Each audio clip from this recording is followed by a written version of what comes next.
I'm Ingrid. I'm a mom, a parent and teacher consultant and a Montessori guide, and today I want to share with you what positive discipline is.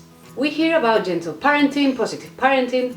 We've heard many names, but what is positive discipline exactly and why is it a very good parenting approach? So in today's video, I'll talk about the essence of the positive discipline approach. Let's get started.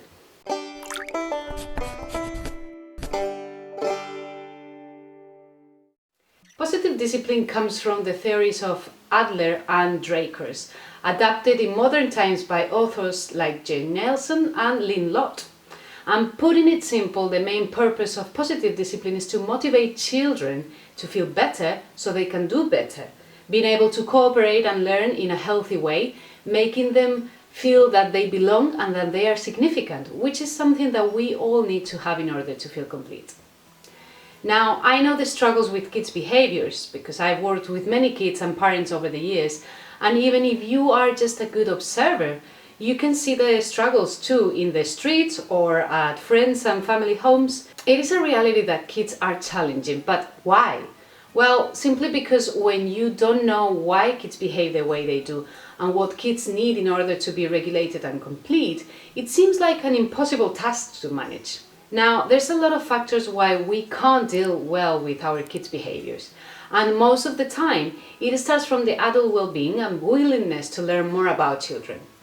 When a parent is tired, frustrated, have quite a few problems going on in their lives and have no time, it gets very hard to be able to take care of someone else. So everything gets overwhelming, and the last thing that they want to do is to do parenting workshops or read about children's development. But that is where most of the issues are, because kids have specific needs that need to be met in an effective way.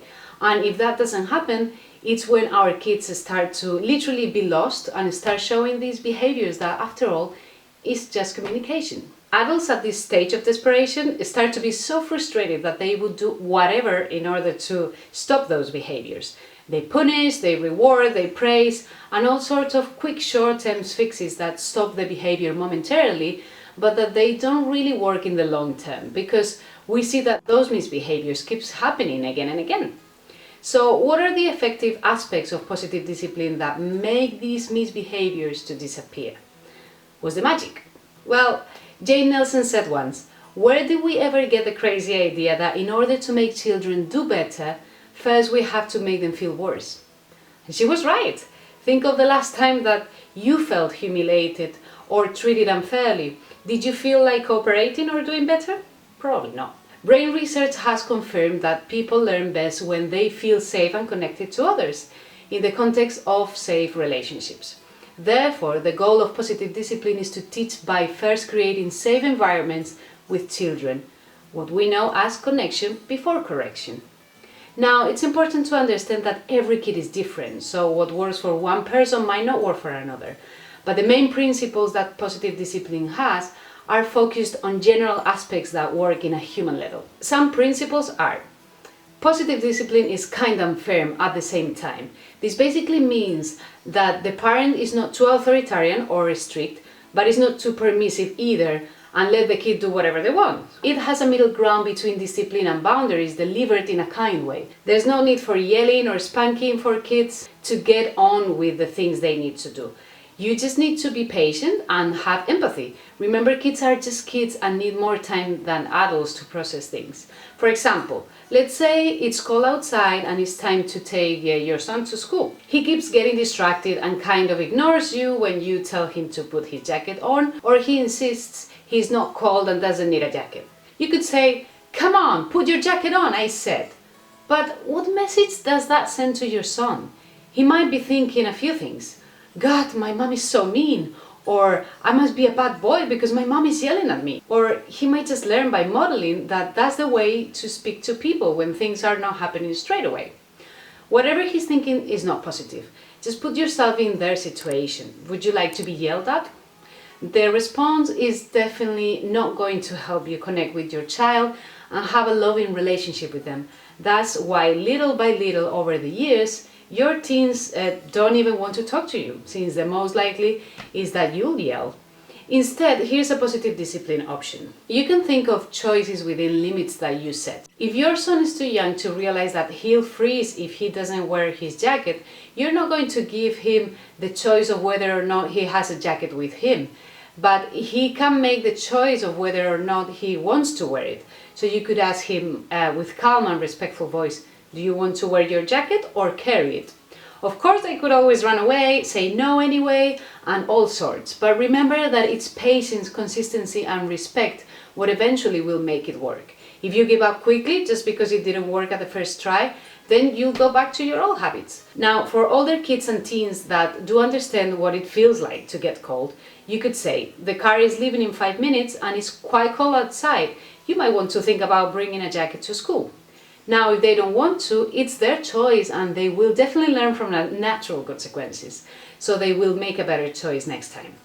But as you can see, the approach here has been respectful at all times, has set boundaries, and let the kid make the decision, which is great for boosting self-esteem, confidence, and independence. Another great part of positive discipline is that it pays a lot of attention to belonging and significance, which are the primary goals of a child's behavior.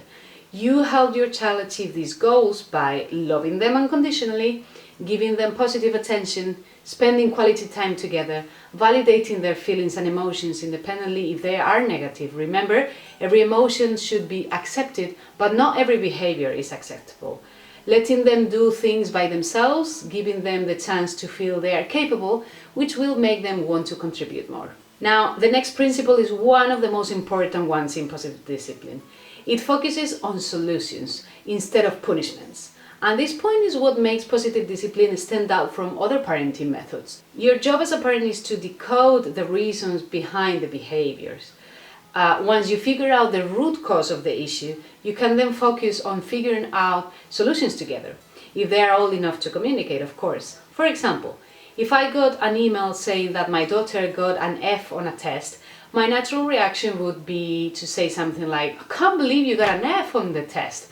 No more video games until you get a much better grade. Instead, with the positive discipline way, you would sit down with your child, empathize, and ask what we call curiosity questions to figure out what the underlying issue is, right?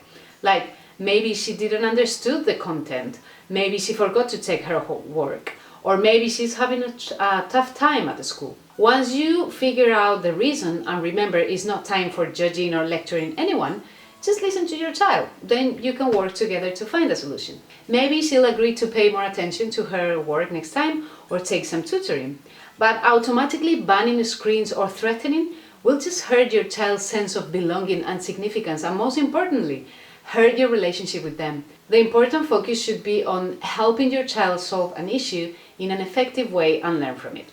As a conclusion, I would say that parenting is definitely the hardest thing in life, and that it's important to consider that every family has different values, beliefs, cultural and religious differences, and that not everything will work for everyone. Just follow your intuition and what's best for your family. The only thing to consider is to remind yourself that your children need you there, and they need you to understand them, listen to them, and set clear and respectful boundaries, so they know what to expect and to be expected of them.